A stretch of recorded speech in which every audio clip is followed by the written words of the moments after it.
Late September 2014, near the Cascades. The wind had been picking up, making the trees sway and groan. It was a cool evening, the kind of night where the fog seems to come in and settle in the lowlands. I remember that day because it was so ordinary, nothing special. I had been cleaning up the barn, putting away some old tools when my youngest, Ethan, ran inside, said he heard someone knocking on the back door. I thought it was the wind, but there was something off about it. The sound, it didn't match any animal, and it didn't sound like a person either, like a hollow thud repeated. I shouldn't even be telling you this, but it's been years. I still hear the knocks sometimes, even now, and that picture, I've still got it. I know people will call it a hoax. They'll say it's a blur, or I was just scared. But, well, I'm not going to share it. Not yet. Maybe never. It was just another quiet night in our little corner of the world. The sun had dipped behind the mountains, leaving only a soft amber glow over the field. I'd finished dinner, cleaned up, and sat on the porch with a cup of coffee, watching the shadows lengthen.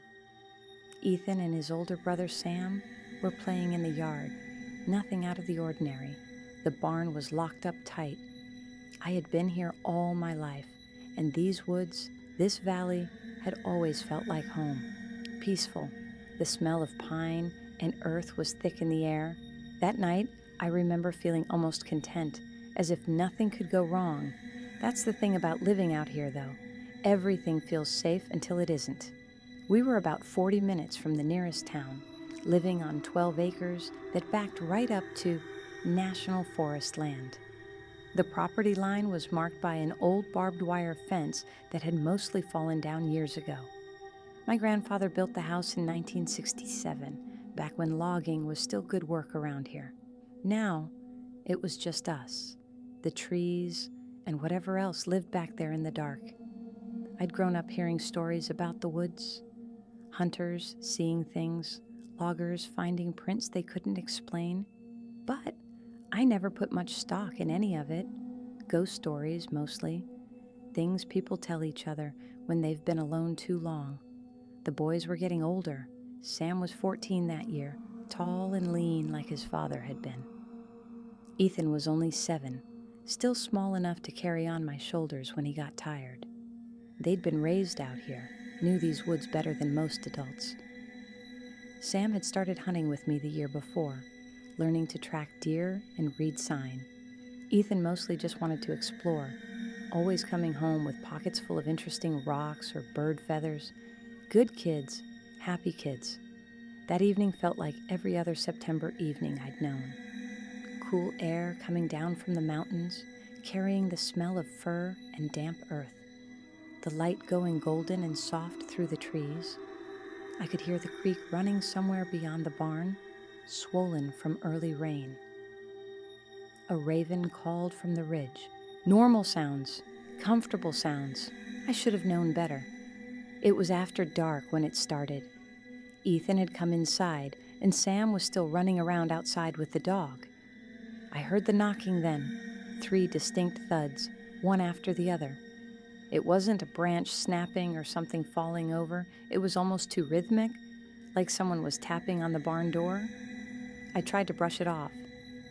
Probably a woodpecker, I muttered to myself, but something about it didn't sit right. The dog started barking, but that's nothing unusual either.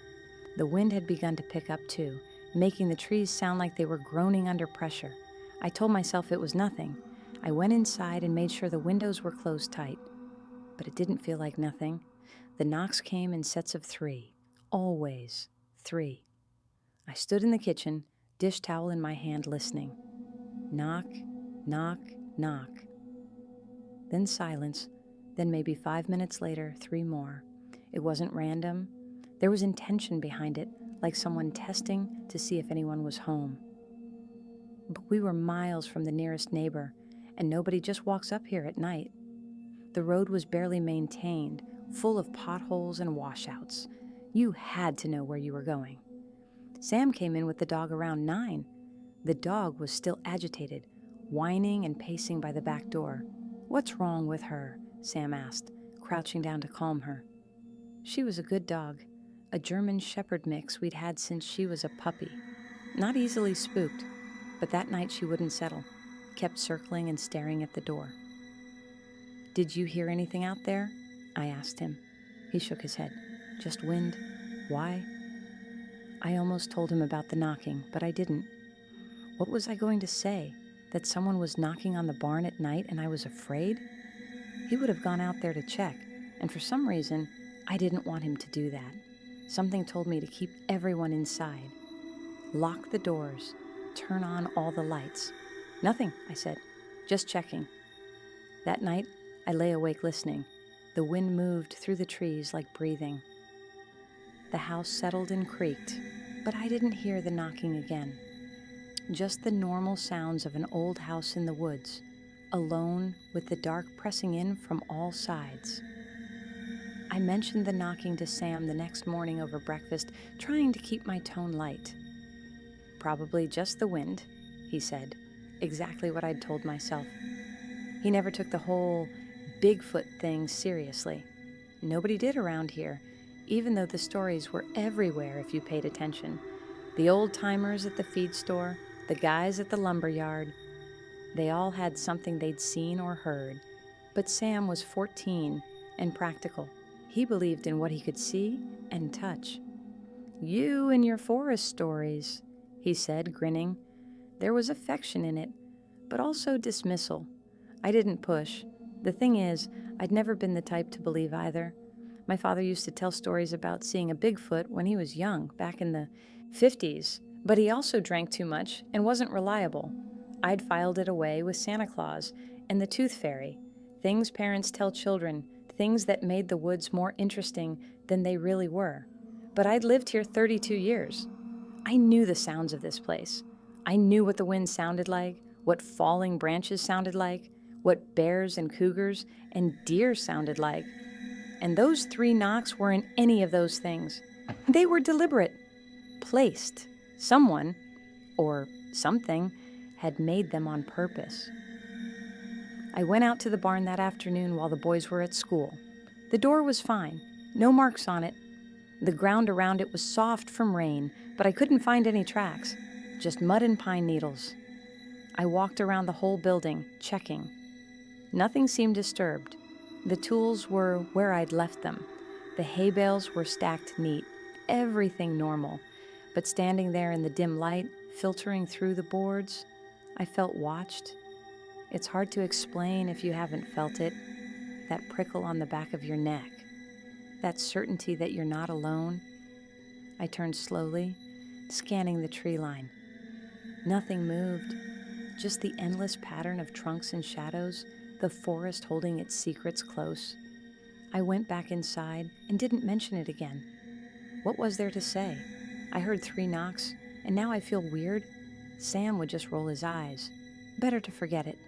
Better to let it go. That's what I told myself anyway. That was mistake number 1. The first real sign came about a week later. Ethan's dog had gone missing. We called for her all evening, walked the property with flashlights. But she was gone. At first, we thought maybe she'd chased a rabbit too far and gotten turned around. It happened sometimes. But the next morning I found tracks behind the barn that made my stomach drop. They were in a patch of soft mud near the water spigot. At first, I thought they were human. They had the right shape, the heel and the arch and 5 toes, but they were massive, 17 inches long, maybe more, and wide, much wider than any boot. The depth of them suggested serious weight, something big enough to leave an impression in ground that was only damp, not soft. I crouched down and put my hand next to one. My whole hand fit inside the ball of the foot with room to spare. I'd seen bear prints before, plenty of times. These weren't bear prints. The toe arrangement was wrong. The shape was wrong. These looked like a human foot, just scaled up impossibly large. I counted 5 distinct toe impressions in the clearest print. The stride between them was over 6 feet. I should have taken a picture right then, but I was still in the denial phase, still telling myself this was something explainable. Maybe it was a hoax. Maybe some teenagers had made fake feet and walked around as a prank. But who would do that way out here, and why? I followed the tracks.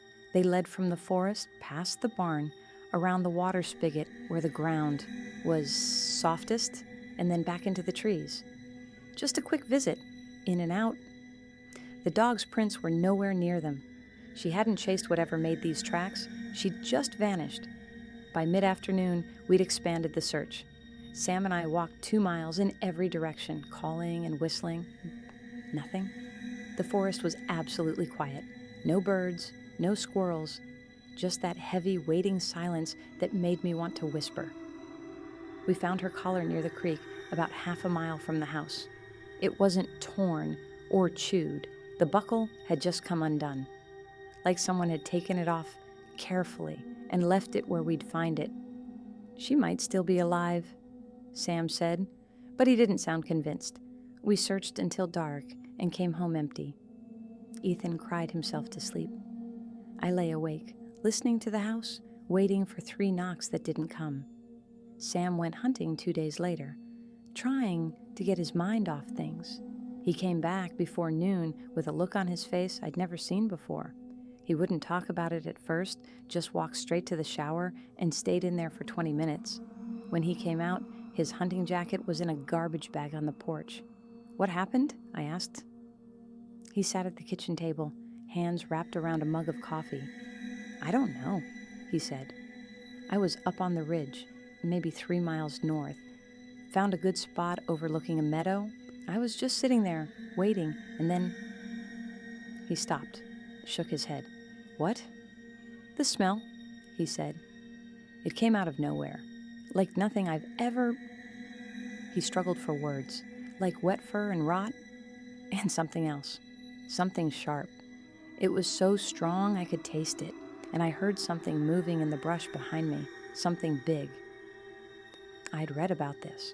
People talked about the smell when they talked about Bigfoot encounters, a distinctive odor that was part skunk, part decomposition, part musk, something that didn't match any known animal. I'd always figured it was exaggeration, people building a better story. But looking at Sam's face, I knew he'd smelled something real. "Did you see anything?" I asked. "No, I got out of there. I'm not stupid." He looked at me. "Dad used to tell those stories, didn't he? About seeing Bigfoot up by the falls?" "He did," I admitted. "But your grandfather also thought the government was reading his thoughts through the television. He wasn't reliable." "Yeah," Sam said, but he didn't look convinced. He looked scared. That night, the smell came to us. I was in bed when I caught the first trace of it, a faint, foul sweetness drifting through the window I'd left cracked for air. Within minutes, it was overwhelming, thick and cloying and wrong.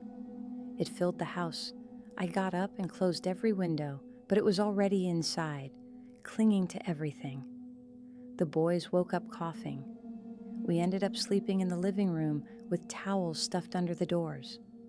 By morning, it was gone, like it had never been there, but my clothes still smelled like it. The curtains, the bed sheets. I washed everything twice, and it still wasn't completely gone. Ethan asked if something had died under the house. Sam didn't say anything, just looked at me with those wide, knowing eyes. I called the sheriff's office that afternoon, told the deputy about the smell, about the dog going missing, about the tracks. He was polite, but dismissive. "Probably just a bear, ma'am.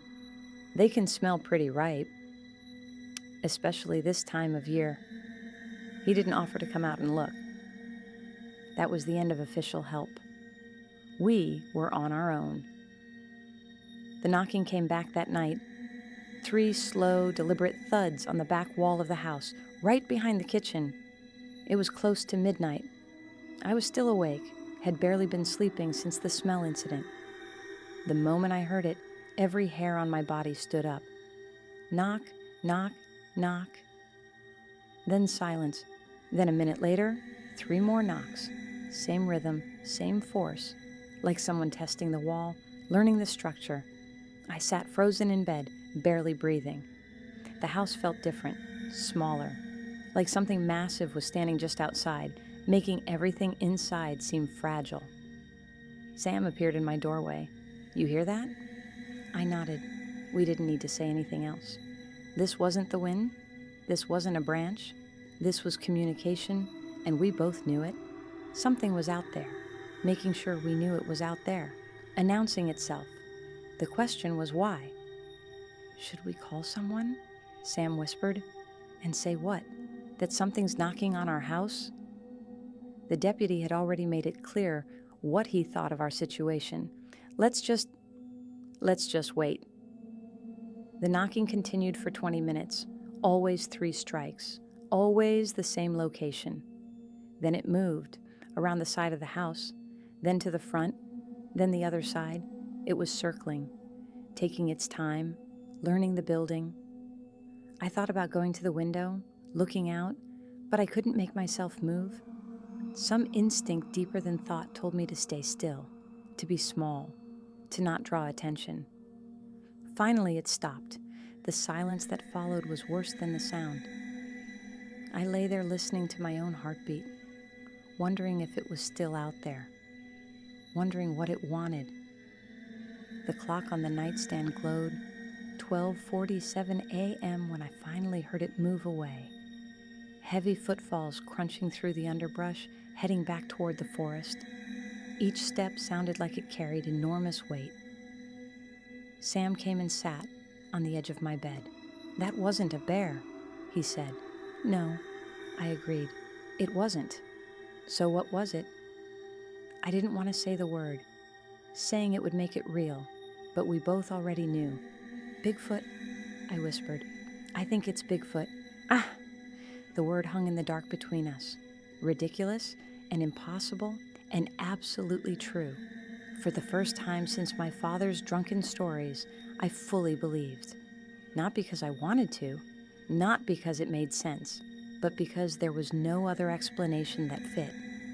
Something intelligent was out there, something that walked on 2 legs and left massive prints and knocked on walls in groups of 3, something that wanted us to know it was there. "What do we do?" Sam asked. I didn't have an answer. How do you deal with something that isn't supposed to exist? Something that every rational part of your brain says is impossible, but every instinct screams is real? "We stay inside," I said, "and we don't go out after dark." During the day, the world felt almost normal. The boys went to school. I did laundry and cleaned and tried to pretend that everything was fine, but I kept checking the tree line, kept listening for sounds that didn't belong. The forest looked different now. Not peaceful, but full of possibilities. Full of things I couldn't see but knew were there. I started researching. I'd never been one for internet conspiracy theories, but I needed to know what others had experienced. The forums were full of stories like mine. People hearing knocks, people finding tracks, people smelling that distinctive odor. Most were dismissed as lies or hoaxes or misidentifications, but the patterns were too consistent, the details too specific. These people had encountered something real.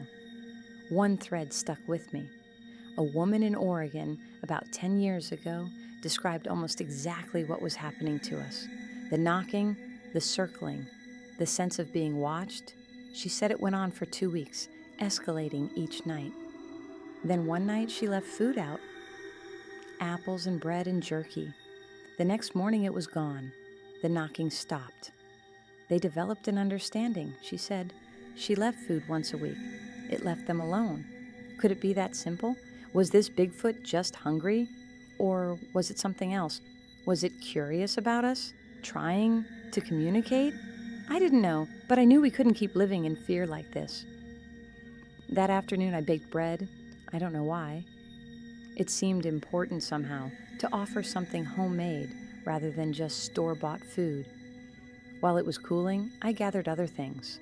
Apples from the tree in the yard, dried venison from our freezer, a jar of honey. I put everything in a basket and set it at the edge of the clearing, about 50 yards from the house, right where the forest started. Sam watched me from the porch. "You think that'll work?" "I don't know," I admitted, "but I have to try something." Ethan came home from school and saw the basket. Is that for a picnic?" "Something like that," I said. That night we waited. The boys did homework. I made dinner. We moved through our routines with one ear, always listening for the sound of knocking. But it didn't come. 8 o'clock passed, 9, 10. The house stayed quiet. No smell, no knocks, nothing. Around 11, I went to the window and looked out. The basket was gone. Not knocked over or disturbed, just gone. Vanished completely. The ground where it had been showed nothing. No tracks, no disturbance, like it had simply ceased to exist.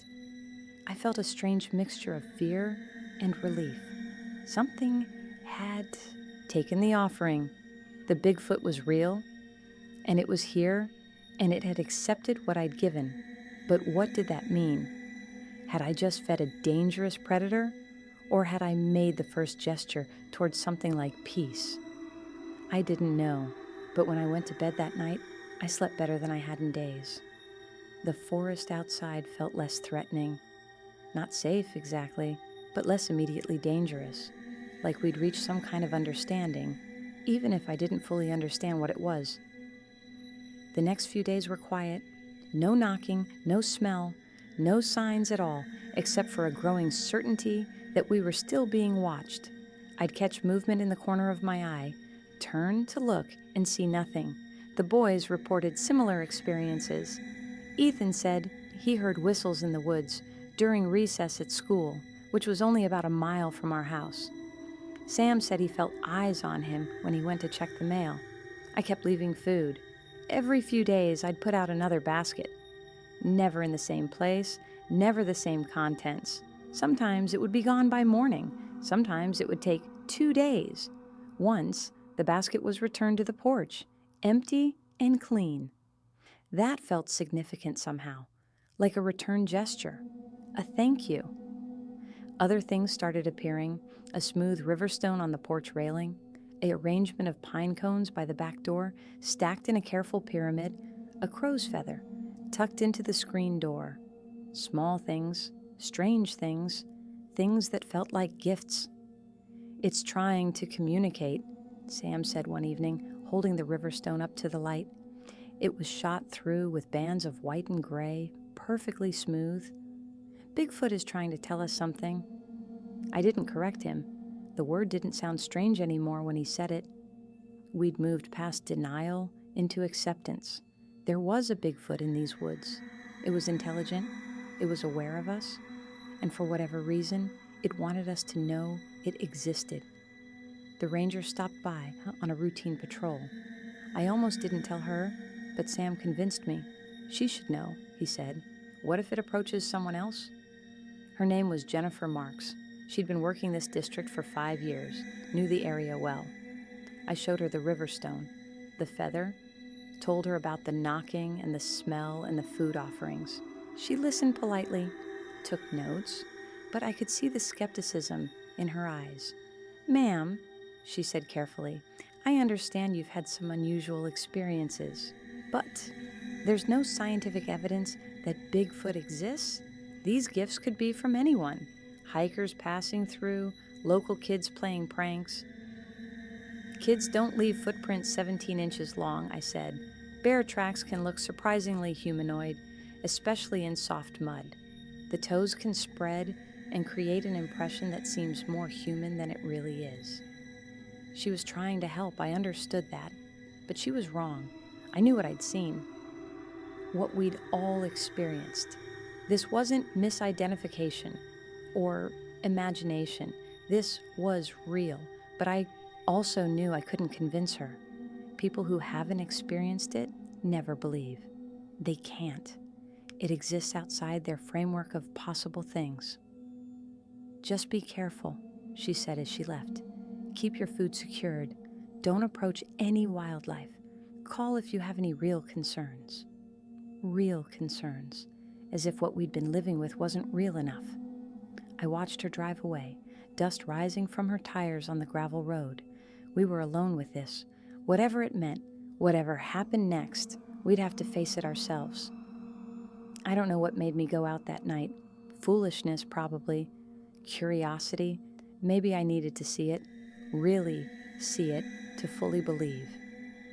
The boys were asleep. It was close to midnight, that strange hour when the world feels suspended between one day and the next. The moon was nearly full, turning everything silver in shadow. I stepped off the porch and walked toward the tree line. My hands were shaking, but I kept going.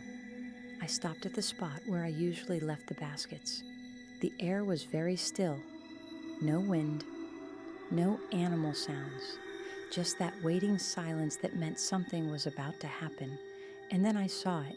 It was standing between two large firs, about 30 yards away. Tall, impossibly tall, maybe 8 feet or more. Broad, across the shoulders, covered in dark fur that looked almost black in the moonlight. It wasn't moving, just standing there watching me with the same steady patience I'd been watching the forest with. I should have run. Every survival instinct I had was screaming at me to run, but I didn't. I stood there and looked at this Bigfoot, and it looked back at me. Its eyes caught the moonlight and reflected like an animal's, but the shape of the face was more human than anything else.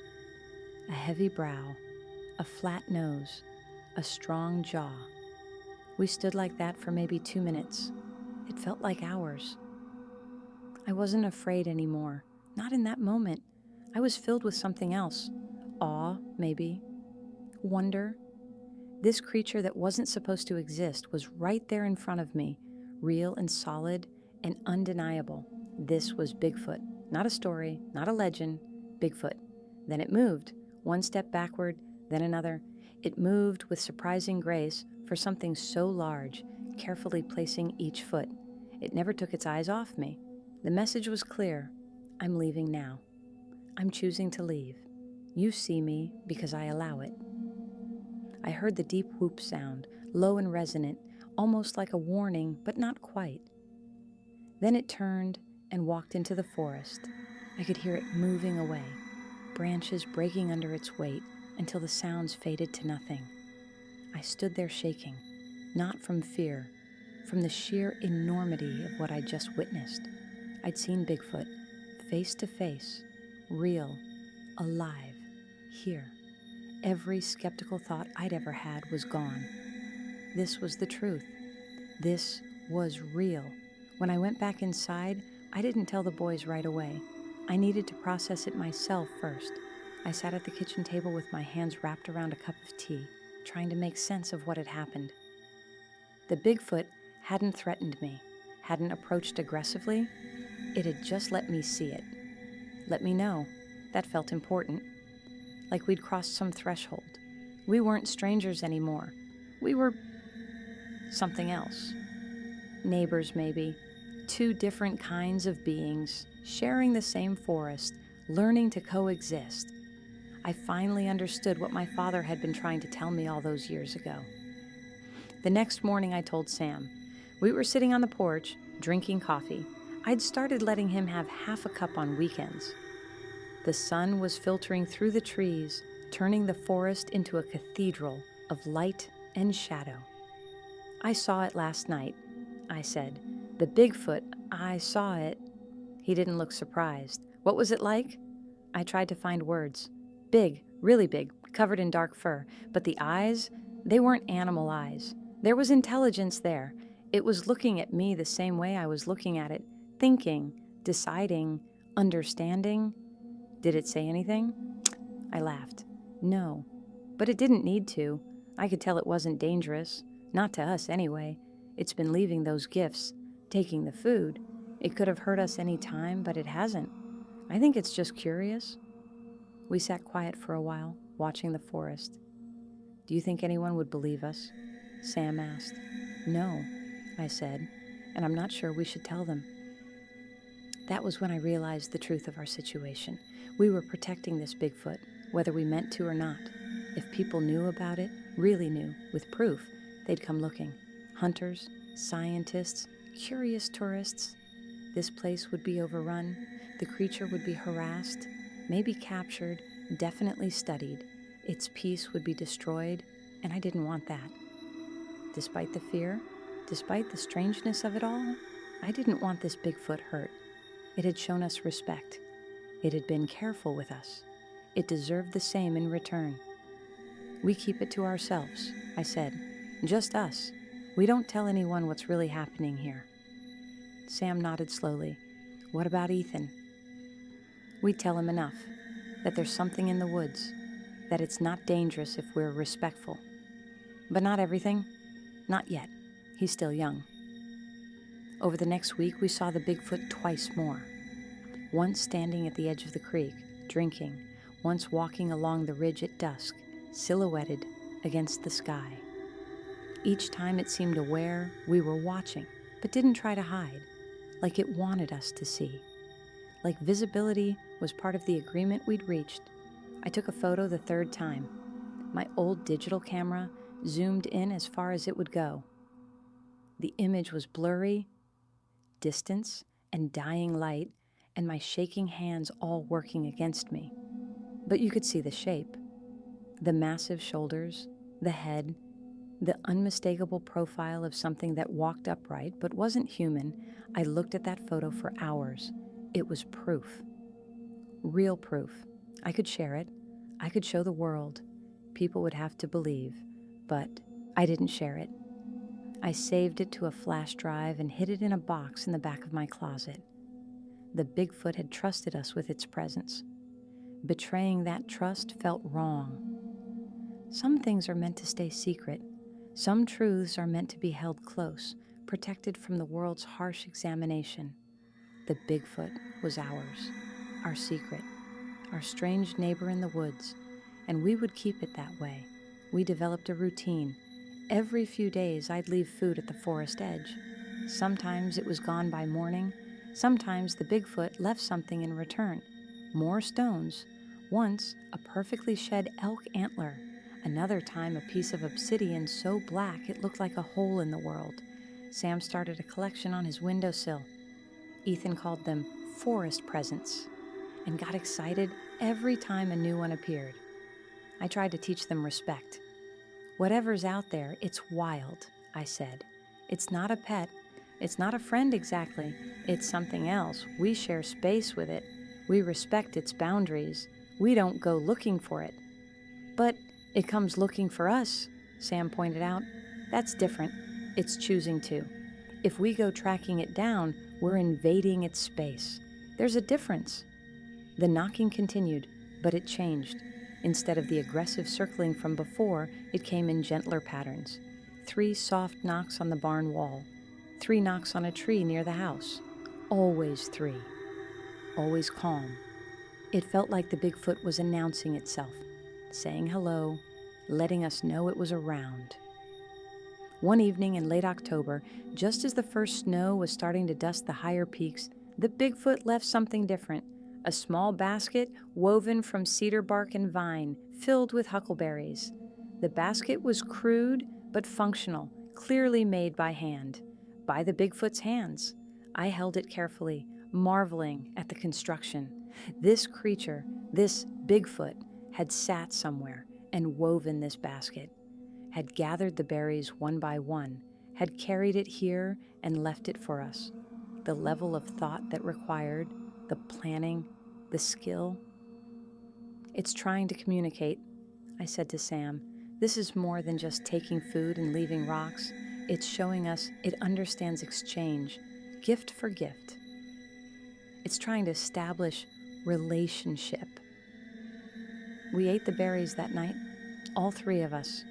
They were tart and sweet and tasted like the forest itself. Ethan said they were the best berries he'd ever had. I didn't tell him they came from Bigfoot. Some things he'd understand when he was older. The basket sat on our kitchen table for weeks. Every time I looked at it, I felt that same sense of wonder. This impossible thing had happened. This creature that science said didn't exist had woven a basket and given us berries, and we were the only ones who knew, the only ones who understood. I thought about my father again, about all his stories I dismissed as drunken rambling. Had he really seen a Bigfoot? Had he tried to tell people and been laughed at? Had he lived with this same secret? this same mixture of awe and fear and responsibility. I wished I could talk to him, tell him I understood now, tell him I believed. But he'd been dead 3 years, and I'd never get that chance. All I could do was honor what he'd tried to teach me. The forest is deeper than we know. The world is stranger than we admit. And sometimes, if we're very lucky, we get to glimpse that strangeness firsthand. We moved away 2 years later, not because of the Bigfoot. That had become normal in its way. We moved because Sam was starting high school, and the commute was getting ridiculous, because Ethan needed to be around more kids his age, because staying isolated out there, however magical it sometimes felt, wasn't practical anymore. The day before we left, I went into the forest, not far, just to the big cedar where I usually left the offerings. I brought one final basket, bread, apples, honey, and a note I'd written and rewritten a dozen times. Thank you for sharing your forest with us. Thank you for showing yourself. We'll keep your secret. We won't forget you. I didn't know if the Bigfoot could read, but it seemed important to try, to leave some final acknowledgement of what had passed between us. The basket was gone the next morning. In its place was a single riverstone, white as snow, smooth as glass. I put it in my pocket and carried it with me to our new house in town. It sits on my desk even now, a reminder of those strange months when the impossible became routine. Sam's in college now, studying forestry. He wants to be a ranger, work in the backcountry, protect wild spaces. He doesn't talk much about what we experienced, but I know it shaped him, gave him a respect for the forest that goes deeper than science or management. He knows there are things out there we don't understand, things that deserve protection precisely because they're mysterious. Ethan barely remembers. He was so young. Sometimes he'll mention the knocking house or ask about the weird gifts we used to find. But it's all fuzzy for him, mixed up with dreams and half memories. Maybe that's better. Maybe he got to experience that magic without carrying the weight of it. I still hear the knocks sometimes, 3 soft thuds in the dead of night. I'll wake up and lie there listening, wondering if it's real or just memory. We're miles from the forest now, miles from that property, but sound carries in the dark, and maybe, just maybe, that Bigfoot still remembers us too. I keep the flash drive in a safety deposit box now. The photo, the proof. Sometimes I think about sharing it, about going public, but I never do. That Bigfoot trusted us, showed itself to us, let us glimpse a truth that most people will never see. Betraying that for fame or vindication, or even scientific progress, feels fundamentally wrong. Let the skeptics keep doubting. Let the world keep pretending Bigfoot doesn't exist. I know better. My family knows better, and that's enough. Late at night, when I can't sleep, I think about that creature standing in the moonlight. Those intelligent eyes, that careful grace. I think about how it moved through the world, ancient and patient and utterly itself, and I'm grateful. Grateful we got to witness it. Grateful we got to share space, however briefly, with something so remarkable. The knocks echo in memory now, soft and rhythmic. 3 beats, always 3. A language I never fully learned, but somehow understood. And in those quiet hours between darkness and dawn, I whisper back into the silence, I remember you, I remember, and I won't tell.